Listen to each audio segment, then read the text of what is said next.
Hi folks, I'm Karthikeyan Chandrasekhar, working as an assistant professor in the Department of Electronics and Communication Engineering from R.M.K College of Engineering and Technology. Today in this class, we will be discussing about computer architecture and organization for the 5th semester EC department students, and its course code is EC8552.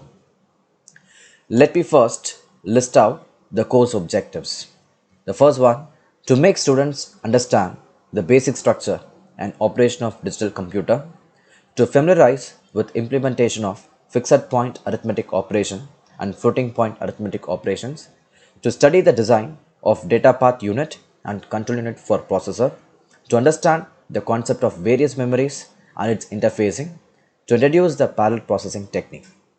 The textbook need to refer David A. Patterson and John L. Hennessy, Computer Organization and Design, 5th edition, Morgan Kaufman Elsevier edition, the 2014, that covers from unit 1 to 5.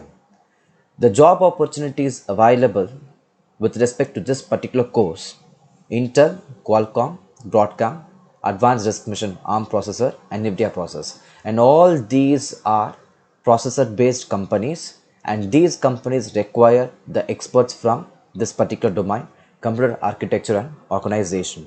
And the prerequisite required for this particular course is digital electronics and processor based courses. The technology plays a vital role in the modern era.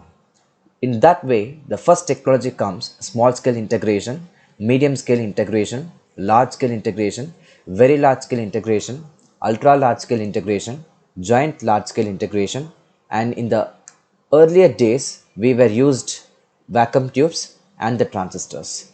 And all these technology are categorized based on the transistors. So based on the transistor count, my categorization of the technology is being classified.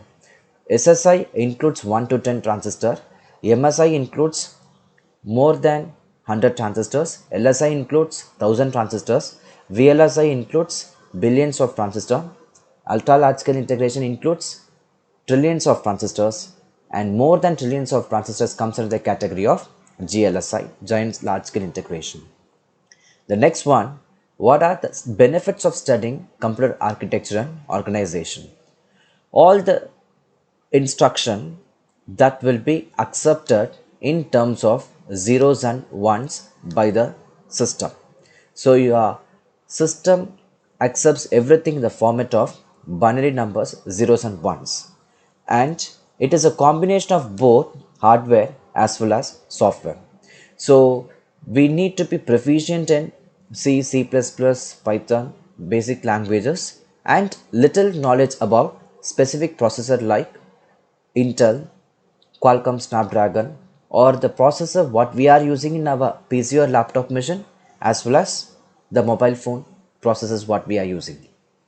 Computer architecture, the term what it mean. Before that, so we know whom do we call it as an architect and what is meant by an architecture. In the construction field, one who designs a plan for the construction of the house. My kitchen should be in so and so dimension, and I should have a foyer, I should have the balcony in so and so dimension. We call it as an architect, and the entire design we call it as an architecture. Like that, the same analogy can be considered for computer peripherals. If I am using input devices, output devices, various transistors with different technologies like FinFET transistors, MOSFET transistors, FET field effect transistors, BJT transistors. So all the various transistors with active and passive devices and its interconnections, we call it as a computer architecture.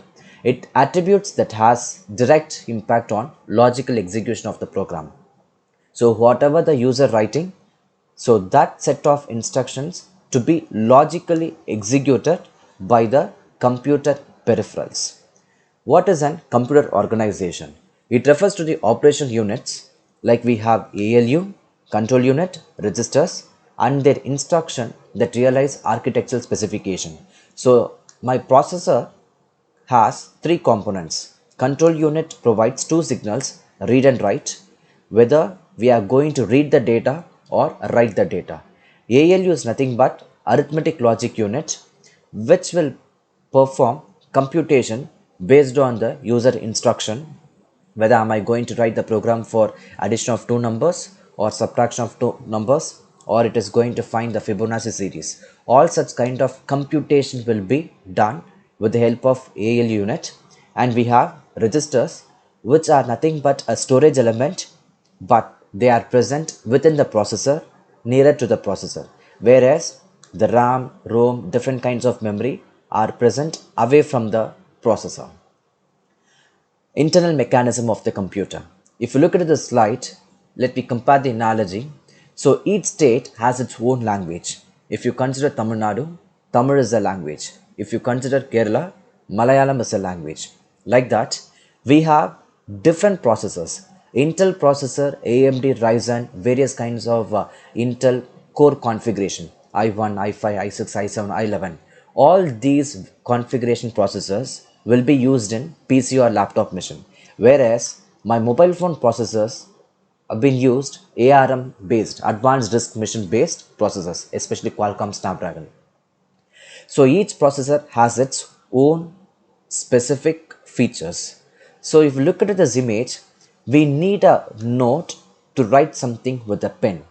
So your system understands the language what we are writing with the help of the compiler. High level language is nothing but the C, C++, Python, various languages of the code what the user is writing. With the help of compiler, we can convert that high level language to the assembly level language for the specific processor. Assembly level language is also called as a mission level language.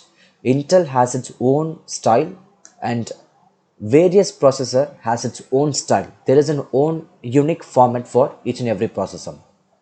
While writing the user code, which is my high level language, so everything will be accepts in the format of zeros and ones. And now my computation is been happening with the help of the processor.